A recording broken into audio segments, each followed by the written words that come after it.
Hi everyone, my name is Alicia Louise Lillington. I am a 34-year-old mum of a 2-year-old, and last year at the age of 33, I was diagnosed with Hodgkin lymphoma cancer. I was a new mum. She was about 12 months old when I got diagnosed, and I had been sick since she was about 6 months old, and the doctors kept putting it down to breastfeeding and a range of other things, daycare illness. Before cancer, I was a high achiever. And then, I just slowly started becoming less and less of myself, more and more sick, more and more skinny, although that was celebrated. And now here I am 9 months after chemo. I did 8 rounds of chemo, ABVD, and I'm very grateful to still be here, to be happy. I have lost a lot of my hair, but I'm embracing a wig today. My hair's growing back nicely, but I just really miss the long hair. I was always a long hair gal, so I decided let's wear a bit of a wig today. And today I wanted to tell you about some of the things I got wrong throughout cancer. So some of the things I got wrong were trying to be a high achieving patient. I thought that if I just followed what the doctor said and if I did the exercises faster, that I could recover more quickly. I remember that the doctor said it'll probably take 6 to 12 months after chemo to return to the new sense of normal. And I thought, great, I can do it in 1 month. And I remember straight away after chemo, I went to the gym. My neutrophils were really low, which is basically your immune system. And I actually had an infection, which I didn't know. And I was trying to go to the gym at that point, and I was really sick. It felt so hard. And I think I just made it harder for myself by trying to push myself when I wasn't ready and my body wasn't ready.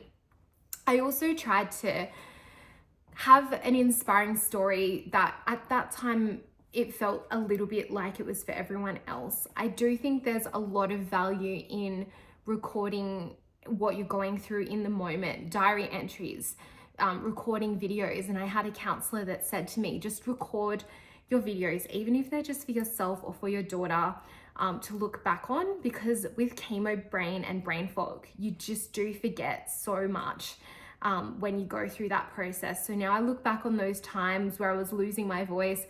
I don't even think about, the fact that I didn't have a voice. Like, I forget that my voice was absolutely gone from all the tumors. And so I think I was trying to be bright and bubbly and strong and present to everyone else that I was really strong, but on the inside, I was going through it. So that was something else I got wrong. Healing takes time, and you can't rush recovery.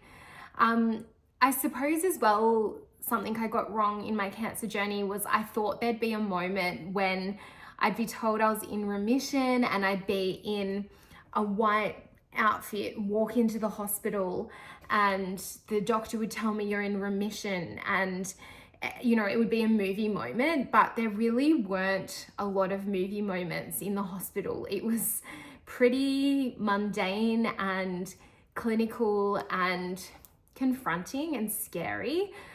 It wasn't like a movie.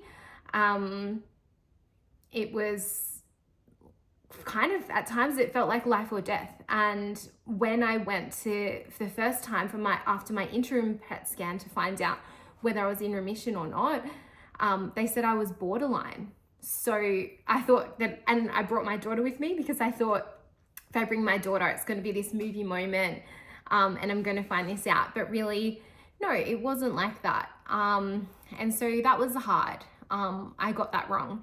And then when I did finally find out I was in remission after my final PET scan, 6 weeks after my final chemo, I was on the phone to my doctor. She called me. I was a passenger in a car, and my husband was driving. I kept following up because I'd had the scan, and when you get bad news or something's really serious, I've found as a patient, the answers do come really quickly.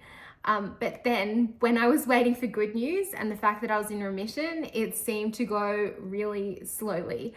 And so I was waiting for that call. I followed up with my cancer care nurse, and you get a cancer care nurse at Canberra Hospital to help you coordinate your appointments and whatnot. And I just said, what's the outcome from the hematologist, oncologist? And she did call me back. And the first thing she said to me was, on the PET scan, it looks like you have polycystic ovary syndrome. That was the thing she said before. And I was like, am I in remission? And then she did tell me I was in remission. So I think a few of those things were what I got wrong or what I wouldn't have known about cancer. Also with my hair. So I did try not to shave it. I never wanted to shave it, and I wanted to see what would happen to my hair if I kept it the whole time, because I know a lot of people shave it off when they start going through chemo because it's going to fall out. But I was like, what if I just leave it? And what I found with that was it actually clumps together and it gets really, really matted, to the point where it's like all knotted. It takes ages to untangle. And then when you do untangle it, you do have to brush it out and it comes out. So it's not just like it falls out straight away, but if you do try to keep it, it will clump. I tried to braid it, and every week my sister-in-law would braid it for me. And that meant I could keep it longer than expected. I think I kept it pretty much like for the 4 months I went through chemo, I kept little bits of hair, and I had like little bits just here. They stayed the longest. And then eventually I was bald on top. But I had those the whole time till the end of chemo. What else did I get wrong? I think the other thing, like I wanted to keep up with my normal life, but life is so different as a cancer patient. It is important to stay in touch with community though. And I remember I went to when I was talking to my hematologist, I asked if I should stop working when I'm going through chemo. And she said that some patients with Hodgkin lymphoma find they can work. And so I took that as, well, I've got to be the top patient that continues to work during this time. So even when I was really sick and going through chemo, I was still working 10 hours a week. I did a Thursday and a Friday from 7 till 12. And finally, maybe, who knows if I'll think of something else after this. Another thing was the nature of my work was contracting. So when I called up to let them know that I called them up I found out sort of March, April that I had cancer, called up to let my contracting place know that I would need to have off until July.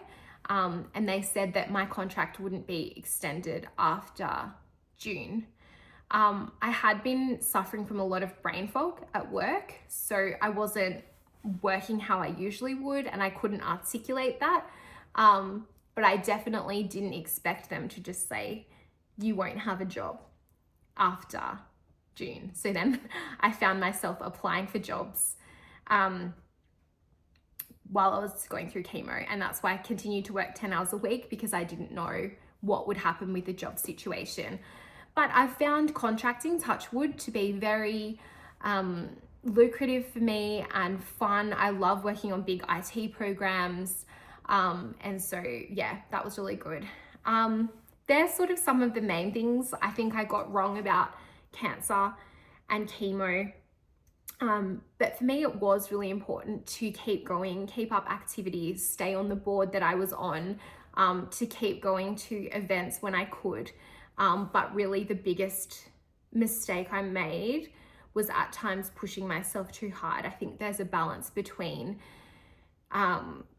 staying involved in community and pushing too hard, especially when you're sick. And there's no prizes for working really, really hard when you're sick. Yeah, that's everything for me.